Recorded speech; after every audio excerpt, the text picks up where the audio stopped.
오늘 우리에게 주신 하나님 말씀은 구약성경 열왕기상 22장 41절부터 53절까지의 말씀입니다.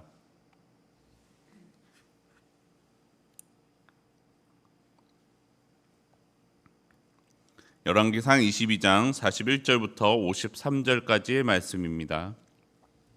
저와 여러분이 한 절씩 교독하겠습니다.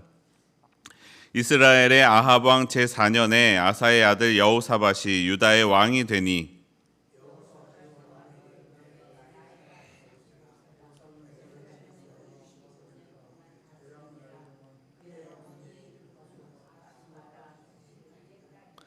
여호사밧이 그의 아버지 아사의 모든 길로 행하며 돌이키지 아니하고 여호와 앞에서 정직히 행하였으나 산당은 패하지 아니하였으므로 백성이 아직도 산당에서 제사를 드리며 분향하였더라. 여호사밧의 남은 사적과 그가 부린 권세와 그가 어떻게 전쟁하였는지는 다 유다 왕 역대 지략에 기록되지 아니하였느냐?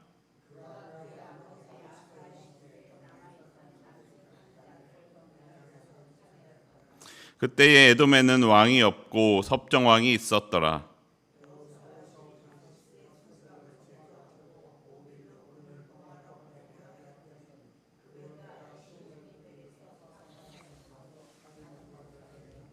아합의 아들 아하시야가 여호사밧에게 이르되 내 종으로 당신의 종과 함께 배에 가게 하라 하나 여호사밧이 허락하지 아니하였더라.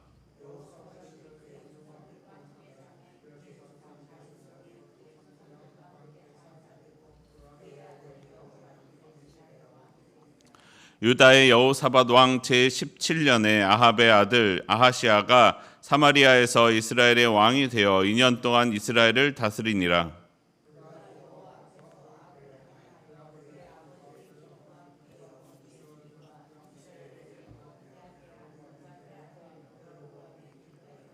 (53절) 말씀 함께 읽겠습니다. 바알을 섬겨 그에게 예배하여 이스라엘의 하나님 여호와를 노하시게 하기를 그의 아버지의 온갖 행위같이 하였더라. 아멘. 이 새벽도 기도하기 위해 나온 여러분 환영하고 축복합니다. 우리의 기도 가운데 하나님의 응답받고 돌아가시기를 바랍니다. 아멘. 이제 열왕기상 본문도 이제 마지막 본문입니다. 이스라엘의 왕이 아직 아합이었을 때 아사의 아들 여호사밧이 유다의 왕이 되었습니다. 여호사밧은 35세의 왕이 되었는데 25년 동안 나라를 다스렸습니다. 그의 어머니의 이름은 아수바로 실히의 딸이었습니다. 굳이 여호사밧의 어머니의 아버지, 즉 여호사밧의 할아버지의 이름을 기록해 놓은 것을 보면 아마 그 할아버지도 그 당시 남유다에서 어느 정도 명망 있는 집안 사람이었음을, 실력 있는 가문의 사람이었음을 알 수 있습니다. 그리고 어제 아합의 생애를 마지막으로 돌아봤던 것과 같이 여호사밧의 삶도 마지막에 평가를 받습니다. 그의 사적과 권세와 전쟁의 기록은 유다 왕 역대 지략에 기록되어 있다라고 말씀합니다. 그것을 보고 후대의 사람들이, 그리고 또 그 기록과 같이 하나님께서도 하나님의 기록을 가지시고 그의 삶을 평가하실 것입니다. 오늘 본문에서 읽을 수 있는 여호사밧의 삶에 대하여 평가를 내릴 수 있는 항목이 두 가지가 있습니다. 먼저 43절 말씀입니다. 여호사밧이 그의 아버지 아사의 모든 길로 행하며 돌이키지 아니하고 여호와 앞에서 정직히 행하였으나 산당은 패하지 아니하였으므로 백성이 아직도 산당에서 제사를 드리며 분향하였더라. 여호사밧이 최초로 종교개혁을 단행했던 아버지처럼 여호와 앞에서 정직히 행하였다, 그 길에서 떠나지 않았다라고 말씀합니다. 아버지 시대에 없애려고 하였지만 다 없애지 못하였던 남색하는 자들을 쫓아내었습니다.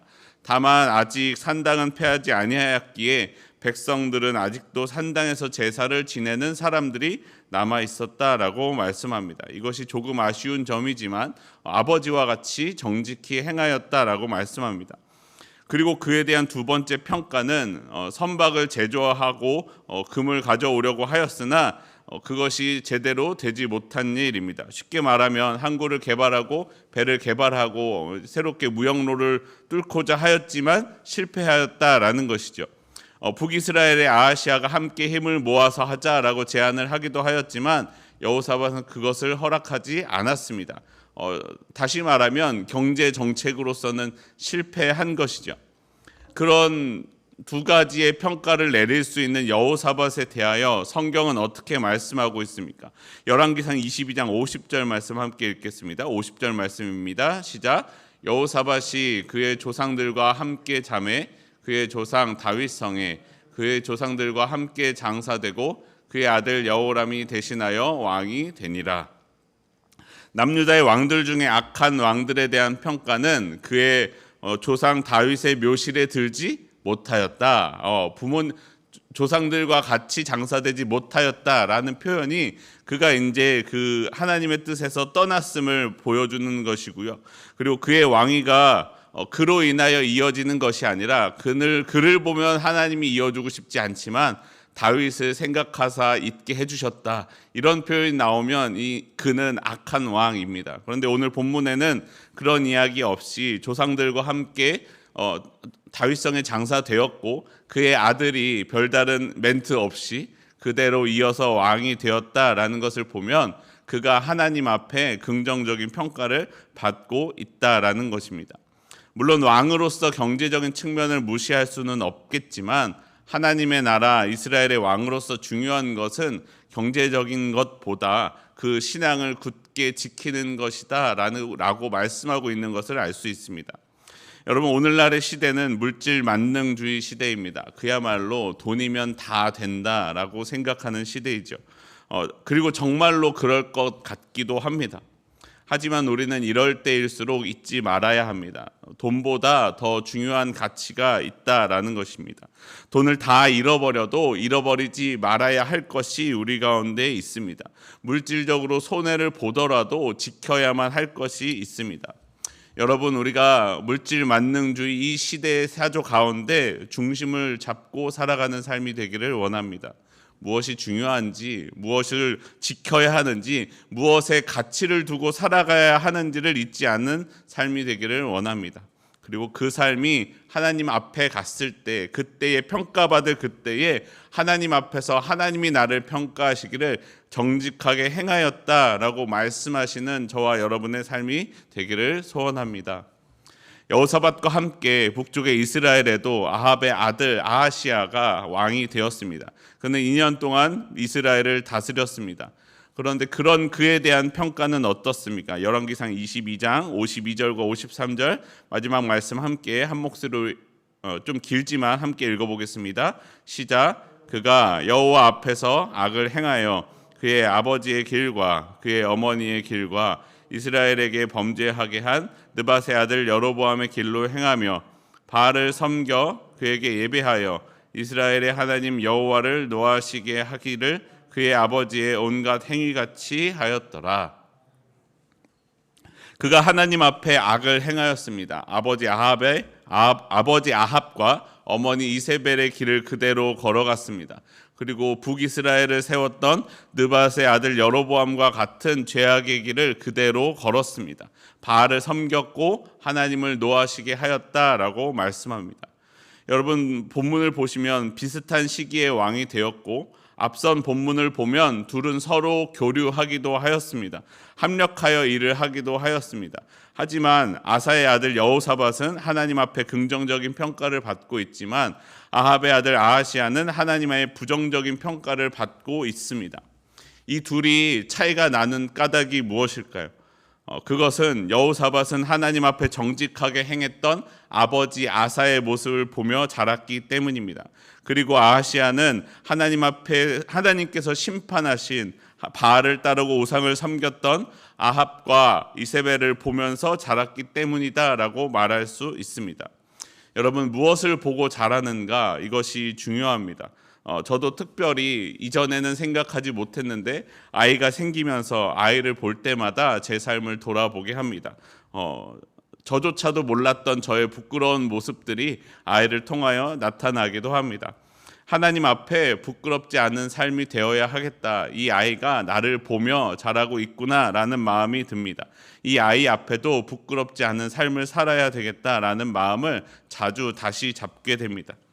그런데 여러분, 이렇게만 끝난다면 아하시아가 얼마나 억울하겠습니까? 아합의 아들 아하시아는 그야말로 하나님께 태어나면서부터 이 저주받은 가문에 태어났으니 저주받은 것 아니겠습니까? 하지만 성경은 그렇게 말씀하고 있지 않습니다. 하나님의 원리는 그렇지 않습니다. 앞서 본 남유다의 아사를 보십시오. 아버지는 하나님을 온전히 섬기지 않았지만 그는 그 삶을 돌이켜 하나님 앞에 정직하게 행하였습니다. 그리고 아하시아가 본 삶이 오직 아버지와 어머니 아합과 이세벨만 있었던 것은 아니지 않습니까?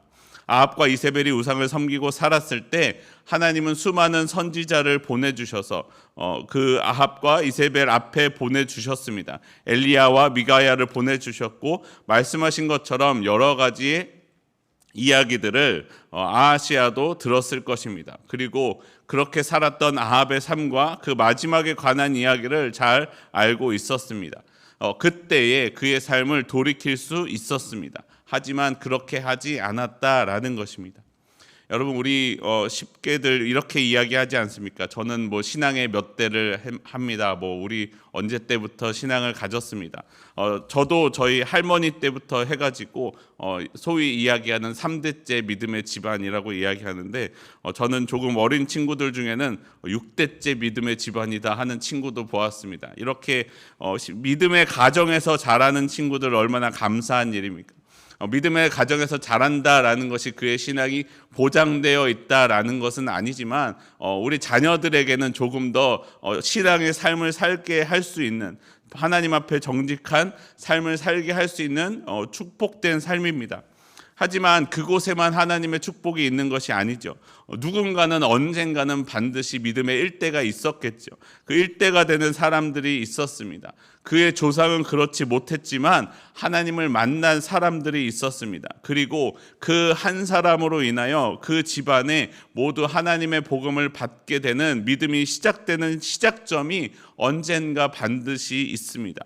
그리고 그의 삶은 어려울지는 몰라도 그곳에 하나님의 은혜가, 하나님의 축복이 더욱 가득합니다.